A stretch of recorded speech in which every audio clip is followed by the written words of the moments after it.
By the time most Americans reach their teenage years, they've already eaten the same ketchup hundreds of times. Not because they chose it, but because the system chose it for them. That repetition quietly produced one of the most durable flavor monopolies in food.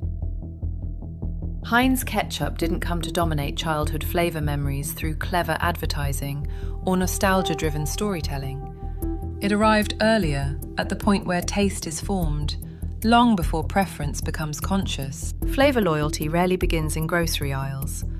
It begins in places where repetition happens automatically and choice barely registers. Heinz understood that before most competitors realized it mattered. Decades ago, Heinz concentrated its efforts on institutional food service, school cafeterias, quick-service restaurants, stadiums, family dining chains. These are environments built on volume, thin margins, and operational discipline, where consistency, reliability, and risk reduction matter more than novelty. Once embedded there, Heinz gained something advertising cannot replicate: exposure that repeats itself without reinforcement. A child eating fries twice a week for years encounters the same flavor profile not dozens, but hundreds of times. By adulthood, that taste isn't weighed or compared, it's accepted. The advantage didn't begin with emotion, it began with process. Heinz engineered its ketchup for extreme sensory stability, sugar to acid balance, viscosity, colour, aroma, held within narrow tolerances year after year across regions. In food service economics, predictability lowers complaints, simplifies training, and reduces waste. For large institutions, a condiment that behaves the same every time is safer than one that tries to be better. That reliability made Heinz the least risky choice in the system.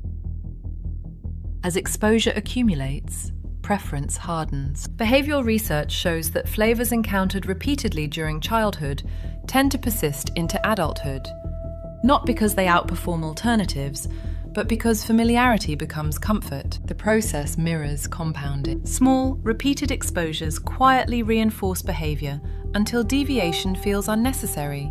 At that point, switching costs no longer live on the price tag. They live in memory. You can see the effect without running a survey. Ask an adult to describe what ketchup is supposed to taste like, without naming a brand. The sweetness, thickness, and tang they describe almost always align with Heinz's formulation, even among people who claim they don't care which brand they buy. That response isn't allegiance, it's definition. Other players tried to disrupt the category by standing out. Spicier versions, organic positioning, regional twists. Each move generated curiosity and then resistance. Different taste required retraining. Different viscosity triggered complaints.